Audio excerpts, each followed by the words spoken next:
अनसुने किस्से के पलटते हुए पन्नों में आज हम बात करेंगे ऐसी फिल्म की जिसके लिए अफगान मुजाहिदीनों ने जंग तक रोक दी थी। बात 90 के दशक की है। अफगानिस्तान में मुजाहिदीन के साथ लड़ाई जारी थी। ऐसे में तत्कालीन अफगान राष्ट्रपति नजीबुल्लाह की बेटी ने अपने पिता से एक गुजारिश करते हुए कहा कि वो मुजाहिदीनों से कहें कि सब एक दिन के लिए लड़ाई बंद कर दें। ये बच्ची चाहती थी कि जब हिंदी फिल्म इंडस्ट्री का इतना बड़ा स्टार भारत से अफगानिस्तान आया हुआ है, ऐसे में अगर लड़ाई बंद रहेगी तो वो सितारा काबुल में घूम पाएगा और लोग भी उन्हें देख पाएंगे। इस सितारे का नाम था अमिताभ बच्चन और वो फिल्म खुदा गवाह की शूटिंग के लिए अफगानिस्तान आए हुए थे। 8 मई 1992 को रिलीज हुई हिंदी फिल्म खुदा गवाह काबुल और मजार शरीफ में शूट हुई थी। आज से कई सालों पहले रिलीज हुई फिल्म खुदा गवाह की ही बात करें तो ये वहाँ की सबसे मशहूर हिंदी फिल्मों में से एक है और इसके बनने की कहानी और किस्से बेहद दिलचस्प हैं। फिल्म के प्रोड्यूसर मनोज देसाई ने पूर्व में हुई बीबीसी से बातचीत में बताया था उस वक्त अफगानिस्तान में गृह युद्ध चल रहा था। खुदा गवाह की फिल्म यूनिट की सुरक्षा के लिए 5 टैंकों का काफिला आगे चलता था और 5 टैंकों का काफिला पीछे। लेकिन अफगानिस्तान में अमिताभ बच्चन की लोकप्रियता का आलम ये था कि सुरक्षा इंतजाम की जरूरत महसूस ही नहीं होती थी। एक बार शूटिंग के दौरान हमें उस वक्त के विरोधी नेता बुरहानुद्दीन रब्बानी का संदेश मिला कि वो बच्चन के बहुत बड़े फैन हैं और फिल्म यूनिट को विद्रोही गुटों की ओर से कोई खतरा नहीं है। बड़े ही नाटकीय अंदाज में वो अमिताभ बच्चन को गुलाब का फूल देने आए थे। यानी गृह युद्ध से जूझ रहा एक देश जहां सत्ता, मुजाहिदीन और विद्रोही सब एक भारतीय सितारे के लिए एक हो गए थे। ये बात तब की है जब अमिताभ बच्चन और भारत के उस वक्त के प्रधानमंत्री राजीव गांधी की गहरी दोस्ती थी। मनोज देसाई ने बताया था कि राजीव गांधी की वजह से अफगानिस्तान की नजीबुल्लाह सरकार ने यूनिट का बहुत ध्यान रखा। साल 1991 में राजीव गांधी की हत्या कर दी गई और 1992 में फिल्म रिलीज हुई थी। लेखक रशीद किदवई ने अपनी किताब नेता अभिनेता Bollywood star power in Indian politics में लिखा है, दिल्ली में खुदा गवाह की लॉन्च पार्टी थी। वहां अमिताभ बच्चन अपने दोस्त राजीव गांधी को याद कर फफक फफक कर रोने लगे थे कि कैसे राजीव गांधी ने सुनिश्चित किया था कि अफगानिस्तान में खुदा गवाह की शूटिंग हो जाए और वहां के राष्ट्रपति नजीबुल्लाह से निजी तौर पर सुरक्षा की गारंटी मांगी थी। खैर, अफगानिस्तान के अपने दिनों को याद करते हुए अमिताभ बच्चन खुद भी लिख चुके हैं, राष्ट्रपति नजीबुल्लाह हिंदी फिल्मों के बहुत बड़े फैन थे। वो मुझसे मिलना चाहते थे और हमें वहां शाही तरीके से रखा गया।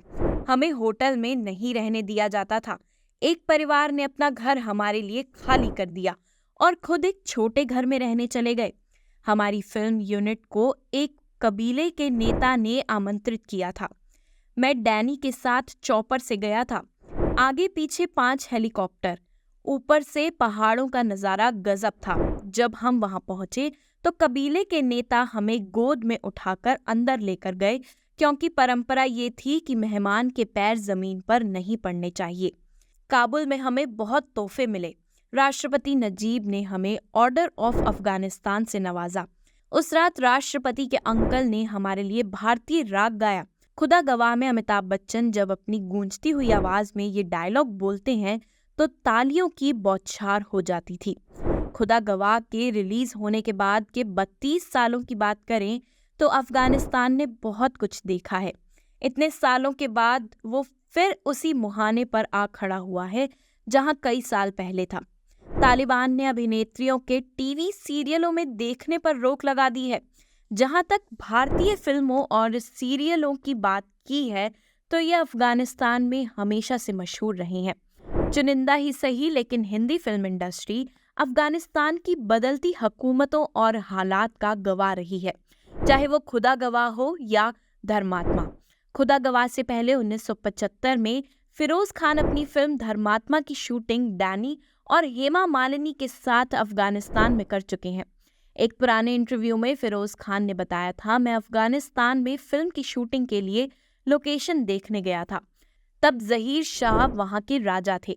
उन्होंने अनुमति दी थी।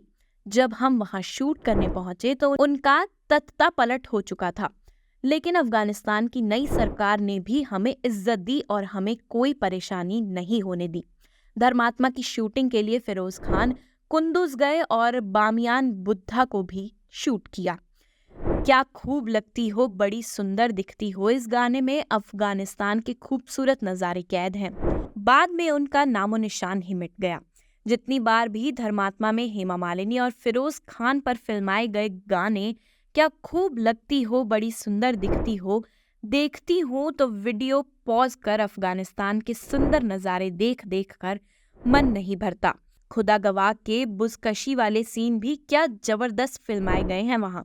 ये एक अजीब इत्तेफाक था कि फिल्म में जिस जगह हबीबुल्ला नाम के किरदार को फांसी देने का सीन फिल्माया गया था, वहीं पर 4 साल बाद अफगान राष्ट्रपति नजीबुल्ला को फांसी दे दी गई थी।